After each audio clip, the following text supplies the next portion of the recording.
Heart-to-heart conversations. Isa ito sa mga bagay na malimit nating makita sa pagitan ng magulang at ng anak dito sa Pilipinas. Nakagisnan kasi na kabataan noon at magulang ngayon na ang pagresolba ng problema ay dinadaan sa higpit at dahas o kung tawagin ay tough love. Kaya naman labis na naantig ang mga netizen sa madamdaming pag-uusap ni Mommy Chen at ng kanyang anak na si Zayn.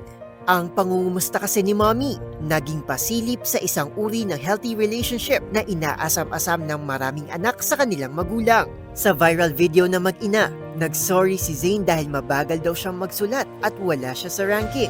Pero sa halip na kagalitan o lalong i-pressure, kinomfort ni Mommy ang anak at siniguradong proud siya rito for doing his best. Pag-amin ng ilang netizen, ganitong uri ng validation at assurance ang ginusto nilang marinig sa kanilang mga magulang lalo noong bata pa lamang sila at nagdududa sa kanilang kakayahan. Sabi nga ni Mommy Chen, panahon na para i-normalize na kumustahin muna ang anak bago ang kanilang grades sa school dahil hindi natin alam na baka may dinadala silang problema at hindi lang nila masabi.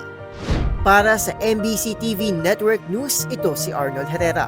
Sama-sama tayo, Pilipino.